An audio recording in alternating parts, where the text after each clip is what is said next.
रक्षाबंधन सिर्फ कह देने से नहीं हो जाता। असली रक्षाबंधन वो है जो आपके अपनों को हौसला दे, आपके प्यारों की सचमुच रक्षा करे, बीमारियों से, दुखों से, अकाल मौत से। हर साल इसी रिश्ते की एक नई गांठ बांधी जाती है, पर क्या सचमुच भाई की रक्षा हो पाती है? क्या बहन की रक्षा भाई कर पाता है? क्या भाई बहन का प्यार बना रह जाता है? अगर ऐसा होता तो कभी कोई भाई मरता ही ना ही किसी भाई की बहन का बलात्कार होता। हिंदू समाज हर साल रक्षाबंधन मनाता है।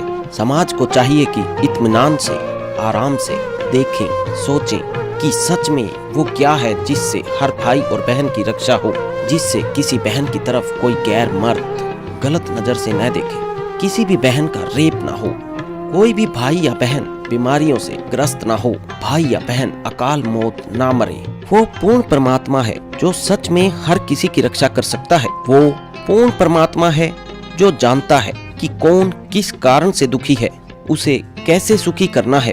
वो पूर्ण परमात्मा है जो हमेशा सबको सुख, धन और तमाम खुशियां दे सकता है, लेकिन किसी से लड़ता नहीं, किसी पर एहसान नहीं जताता। भारत में हर वर्ष रक्षाबंधन के दिन लाखों भाई किसी न किसी कारण अपनी जान गंवा बैठते हैं।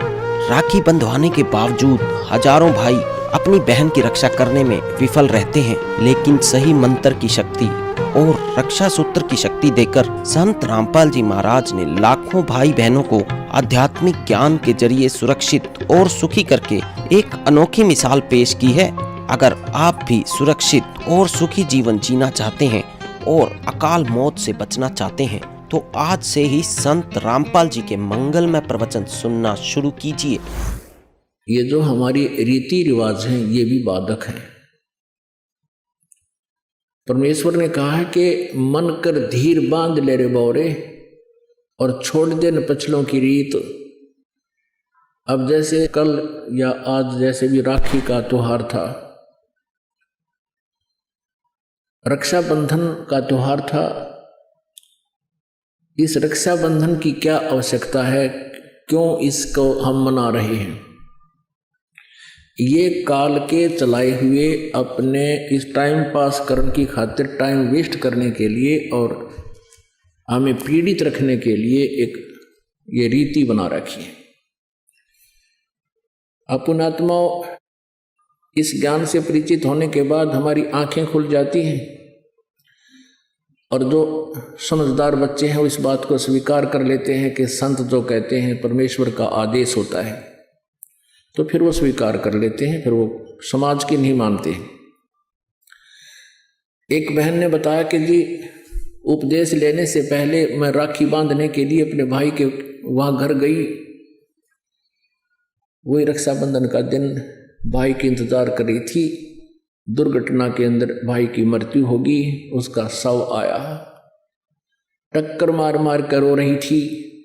अब रक्षाबंधन की का उद्देश्य क्या है कि भाई राखी इसलिए बांधते हैं कि वो हमारी रक्षा करेगा। और भाई की रक्षा कौन करेगा? हमारा रक्षक। कहते हैं जो रक्षक है उसको हम भूल चुके हैं। हम सब का रक्षक कबीर साहब है। कबीर परमेश्वर पूर्ण ब्रह्म परम अक्षर ब्रह्म।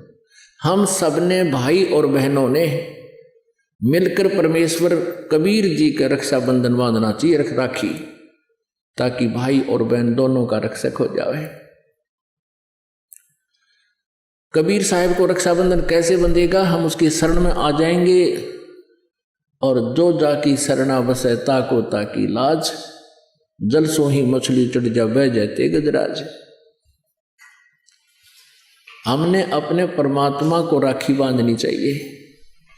और दूसरा एक और दुख पैदा करती है ये रक्षाबंधन का दिन, जिन बहनों का भाई नहीं, अब वो रोती हैं पिछले कमरों में बैठ कर अकेली, आए हमारा भाई को नहीं, हम किसके राखी बांधेंगे? कोई चाचा के, कोई ताऊ के, कोई मामा के भाइयों की मुंह की तरफ ताकेंगे हैं, और फिर वो न सोचेंगे या पैसे लेने की मारी यहाँ आ जाती है, चाहे ना कहें पर अंदर में जरूर अवश्य होगा, ऐसा होगा। और हमने ऐसा ना करना है। हमने अपने ऊपर कर्जा नहीं चढ़ाना किसी का। तो इसलिए हमने रक्षाबंधन का त्योहार कैसे मनाना है? परमात्मा का नाम ले लेना है।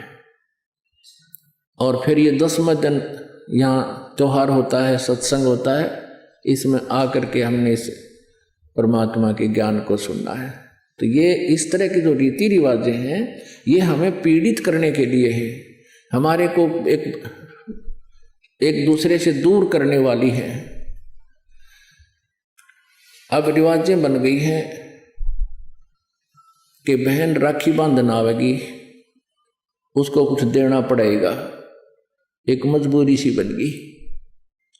तो ये भी हमारे नाते में दरार पैदा करती है। तो पुण्यात्माओं, जिन्होंने परमात्मा पाना है तो परमेश्वर के विधान को अपनाना ही पड़ेगा।